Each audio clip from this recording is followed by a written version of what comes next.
Assalamualaikum warahmatullahi wabarakatuh. Perkenalkan, nama saya Sri Sugiyarti Pasue dengan NIM 42141924, Prodi Pendidikan Fisika kelas B. Di sini saya akan menjelaskan tugas PKN sharing berupa video kampanye menghadapi COVID-19 dengan judul Pentingnya Bela Negara di Tengah Pandemi. Oke, baiklah, langsung saja. Bela negara bukan isu militeristik semata, tapi partisipasi aktif sekaligus hak dan kewajiban konstitusional setiap warga negara untuk memberi kontribusi terbaik bagi tanah air Indonesia. Itu sebabnya betapa pentingnya merawat semangat bela negara di tengah pandemi COVID-19 yang membawa seluruh masyarakat kita ke dalam krisis. Bela negara itu bukan tugas dan tanggung jawab para militer, namun merupakan tugas dan tanggung jawab kita semua warga negara Indonesia. Wujud nyata bela negara yang sedang dijalankan saat ini adalah ancaman COVID-19 yang merupakan ancaman non-militer. Karena COVID-19 ini adalah ancaman non-militer, maka yang berhak dan wajib dihadapi adalah kita semua, bukan cuman militer saja. Menghadapi situasi pandemi seperti ini, ada 3 segmen yang menjadi satu, yaitu kesehatan, ekonomi, dan ketidakpastian. Ketiga segmen ini akan menimbulkan masalah, yaitu kebutuhan pokok, yakni sandang, pangan, dan papan. Kedua, work from home. Semua kegiatan dilakukan di rumah. Ketiga, kehidupan yang sifatnya new normal, yakni harus taat pada protokol seperti physical distancing, menggunakan masker, rajin cuci tangan, dan juga menjaga kebersihan. Keempat, virtual, yakni membantu ketersediaan ketiga kebutuhan pokok, yakni sandang, pangan, dan papan.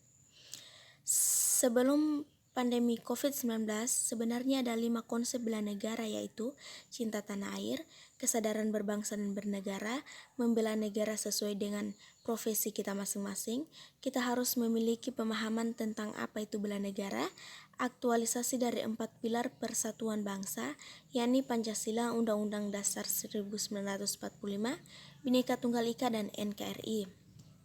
Berbicara mengenai bela negara, ada 3 hal yang perlu, yakni sikap, tindakan, dan wujud nyata yang harus kita lakukan.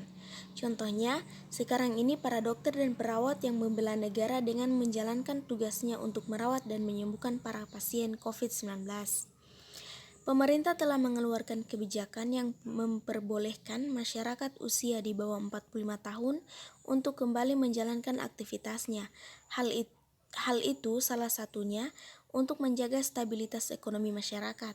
Sebelum semua orang tanpa memandang kelas usia diminta untuk tetap tinggal di rumah demi memotong rantai persebaran virus corona penyebab COVID-19. Secara sosial, kita pasti akan mengalami sesuatu untuk new normal, atau kita harus beradaptasi dengan beraktivitas dan bekerja, dan tentunya harus mengurangi kontak fisik dengan orang lain dan menghindari kerumunan serta bekerja dan sekolah di rumah. Apa saja protokol kesehatan yang harus kita taati? 1. Jaga kebersihan tangan. Bersihkan tangan dengan menggunakan cairan pencuci tangan atau hand sanitizer apabila permukaan tangan tidak terlihat kotor. Cara mencucinya pun harus sesuai dengan standar yang ada, yakni meliputi bagian dalam, punggung, sela-sela, dan ujung jari. Kedua, jangan menyentuh wajah. Dalam kondisi tangan yang belum bersih, sebisa mungkin hindari penyentuhan area wajah, khususnya mata, hidung, dan mulut, karena di tangan kita terdapat banyak virus. Ketiga, terapkan etika batuk dan bersin. Ketika kita batuk atau bersin, tubuh akan mengeluarkan virus dari dalam tubuh. Jika virus itu mengenai dan terpapar ke orang lain, maka orang lain bisa terinfeksi virus yang berasal dari tubuh kita. Terlepas apakah kita memiliki virus corona atau tidak, etika batuk dan bersin harus tetap diterapkan. Caranya, tutup mulut dan hidung menggunakan lengan atas bagian dalam. Selain dengan lengan, bisa juga menutup mulut dan hidung menggunakan kain tisu yang setelahnya harus langsung dibuang ke tempat sampah. 4. Memakai masker. Bagi Anda yang memiliki gejala gangguan pernapasan, kenakanlah masker medis kemanapun saat Anda keluar rumah atau berinteraksi dengan orang lain. 5. Jaga jarak. Untuk menghindari terjadinya paparan virus dari orang ke orang lain, kita harus senantiasa menjaga jarak dengan orang minimal 1 meter. 6. Isolasi diri. Bagi Anda yang merasa tidak sehat seperti mengalami demam, batuk, pilek, nyeri tenggorokan, sesak napas, diminta untuk secara sadar dan sukarela melakukan isolasi sendiri atau mandiri di dalam rumah. Yang terakhir, jaga kesehatan. Selama berada di dalam rumah atau berkegiatan di luar rumah, pastikan kesehatan fisik tetap terjaga dengan berjemur sinar matahari selama beberapa menit, mengonsumsi makanan bergizi seimbang, dan melakukan olahraga ringan, serta istirahat yang cukup. Terima kasih, itulah pemaparan materi dari saya.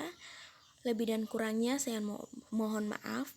Wabillahi taufik wal hidayah. Wassalamualaikum warahmatullahi wabarakatuh.